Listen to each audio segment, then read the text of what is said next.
Stop. Think about the room you are in right now. The phone. The laptop. The shoes near the door. The streaming service you pay for. The bank holding your money. The coffee you had this morning. Different brands. Different industries. Different countries. But behind many of them, sitting quietly in shareholder lists that most people never look at, is the same name. The same company. Appearing again and again across competing corporations, across different industries, across the entire visible landscape of modern capitalism. And here is where this stops feeling normal. Because this is not a small company operating in a niche corner of finance. This is an institution managing assets worth $10 trillion. If you spent $1 million every single day, it would take you 27,000 years to move what this company controls. That is longer than human civilization has existed.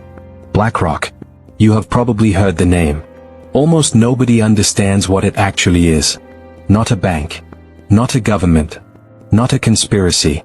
Something far more unsettling than any of those things. A company so financially embedded inside modern capitalism that most people interact with its influence every single day without knowing it exists. And here is the most important thing I will tell you in this entire video. The unsettling part is not that this is secret. Everything about BlackRock is completely public. The unsettling part is that it is happening in plain sight. And most people never see it. I'm Nikki.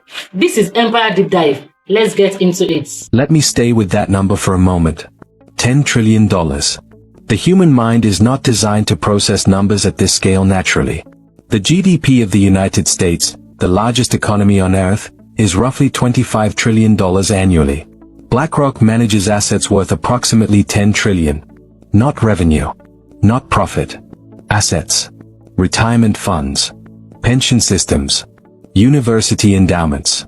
Insurance reserves. Government funds. Institutional investments.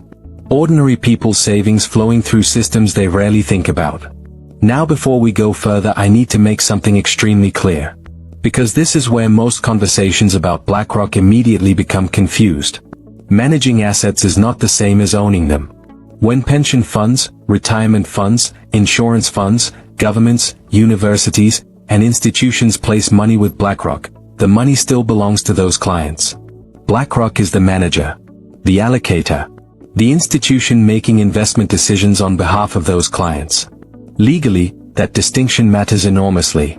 But scale changes the meaning of things. Because when an institution manages $10 trillion, its decisions begin shaping markets themselves. At that scale, BlackRock is no longer simply participating in the economy. It becomes part of the underlying design of the economy. And design shapes behavior even when nobody notices it. Even when the people inside the system have no idea the design exists. That is the first thing you need to understand about BlackRock. It is not just a company making investments. It is part of the infrastructure that modern markets operate inside. And infrastructure is invisible. Until you know it is there. After that, you cannot stop seeing it. Most people do not directly invest their money into individual companies. They invest through systems. Pension funds. Index funds. Exchange-traded funds. Retirement portfolios. And institutions like BlackRock manage enormous amounts of those systems. Here is where the ownership layer becomes important. Imagine you invest in an S&P 500 index fund. You are not betting on one company. You are buying small pieces of the 500 largest publicly traded companies in America simultaneously. Apple, Microsoft, Amazon, Google, JP Morgan Chase, ExxonMobil, Coca-Cola, Disney. Hundreds of companies together inside one structure. And because BlackRock manages trillions through these kinds of investment vehicles, it ends up holding significant stakes across enormous portions of the global economy at the same time. Which means BlackRock simultaneously holds shares in competing corporations. Airlines competing against airlines. Banks competing against banks. Tech companies competing against tech companies. The same institution appears inside all of them. At the same time. And most people never notice it happening. The companies you trust to compete for your money. The companies whose rivalry is supposed to keep prices fair. All reporting to the same institutional shareholder. Not secretly. Not illegally. Through the normal functioning of modern financial markets. And this is where the incentives start to look different. This is where the nature of competition itself begins to quietly change. This is where the story becomes important. This creates a very strange modern reality, because traditional capitalism assumes shareholders want one company to beat its competitors. If you own Ford stock, you want Ford to dominate General Motors. Your money is on Ford winning. That is competition. That is why prices drop and products get better. But what happens when the same institution owns meaningful stakes in both Ford and General Motors simultaneously? The incentive structure changes. Not through conspiracy. Not through secret coordination. Through financial plumbing. Because when you profit from the industry as a whole rather than from one winner inside it, stability becomes more valuable than destruction. Look at airlines. United, Delta, American, Southwest. They all compete for your ticket. They also all carry BlackRock among their major institutional shareholders. Researchers and analysts have noted patterns across industries with high common ownership, where prices tend to behave differently than traditional competition models would predict. Not because of secret meetings. Not because of explicit coordination. But because the incentives flowing into boardrooms quietly changed. Economists call this common ownership. And the academic research on what common ownership does to competition and pricing is one of the least discussed but most consequential conversations happening in modern economics. When you profit from the whole board, you stop wanting the pieces to fight each other. That is not conspiracy. That is just incentives following their natural logic. And incentives do not need instructions to produce outcomes. Now we need to talk about something called Aladdin. And this is the point where BlackRock stops looking like a normal asset manager. Aladdin stands for Asset Liability Debt and Derivative Investment Network. It is BlackRock's risk analysis platform. But calling it software dramatically understates what it actually is. Because Aladdin is not just used by BlackRock. Banks use it. Insurance companies use it. Pension funds use it. Major financial institutions across the world use it to analyze risk across enormous pools of assets. Here is what it does. It watches the world. Interest rates. Political instability. Currency shifts. Market volatility. Economic conditions. Asset correlations. It models scenarios. Projects outcomes. Measures exposure. At one point, systems connected to Aladdin were reportedly monitoring risk across more than $20 trillion worth of assets. 20 trillion. That is the GDP of the United States and Japan combined. Now think carefully about what that means.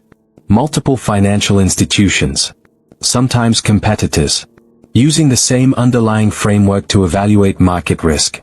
The same analytical models. The same assumptions about what counts as dangerous.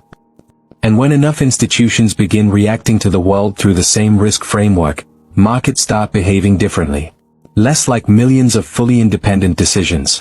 More like a system responding to shared signals simultaneously. Not because anyone secretly controls everything, but because the framework itself creates convergence. Because conspiracy is easy to dismiss. The underlying design is much harder to escape. And the people using the system may not even realize what they are part of. They simply operate within it. The same way most people use the internet without understanding the infrastructure beneath it. That is the nature of infrastructure. It does not require your awareness to function. It functions regardless. Here is the part that should genuinely make you pause. None of this is hidden. BlackRock files every shareholding with regulators. Its holdings are public. Larry Fink writes annual letters read across the corporate world. Aladdin is a marketed product. It is all on their website. This is not a shadow institution operating in darkness. Larry Fink did not design this system to be invisible. He designed it to be efficient. The invisibility was a side effect. And side effects are what run the world now. Because we assume economic power exists at the visible layer. The brands we recognize. The companies we buy from. The logos we interact with every day. But there is another layer above that. A structural layer. A layer of ownership, capital allocation, and institutional influence that most people never directly see. You can spend your entire life buying products from companies that appear to be competing fiercely with each other, while one institution quietly sits inside all of them simultaneously, profiting from the whole system, shaping the incentives flowing through the entire board. BlackRock does not need you to know its name. It does not need your emotional connection.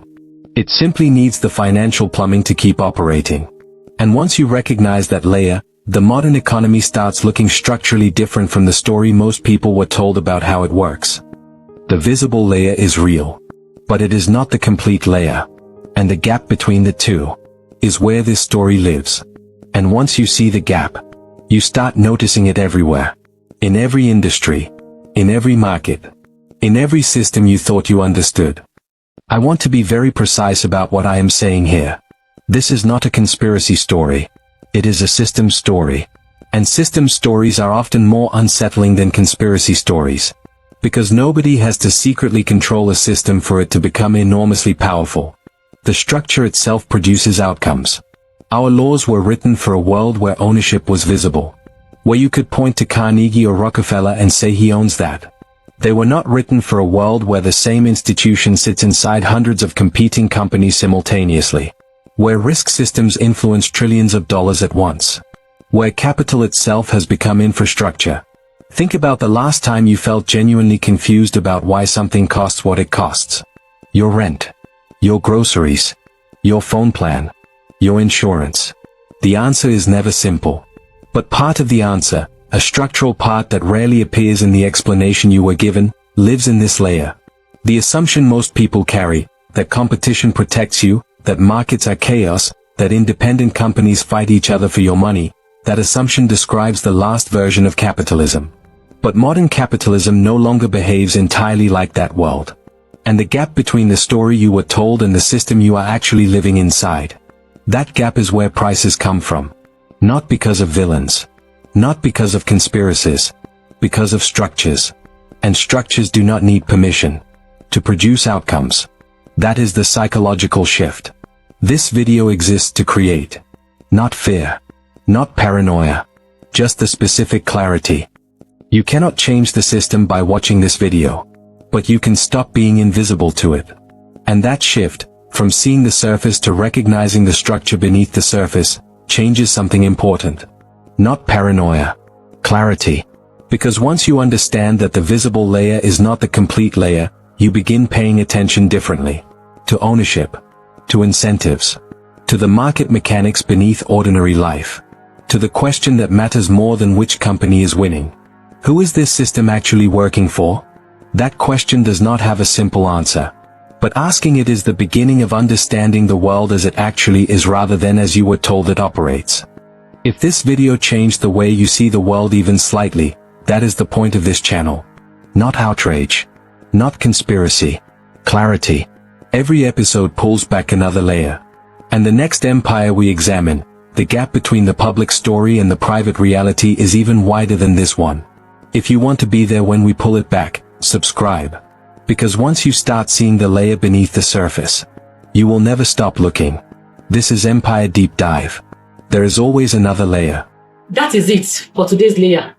If this changed how you see the world, subscribe. I will see you in the next one.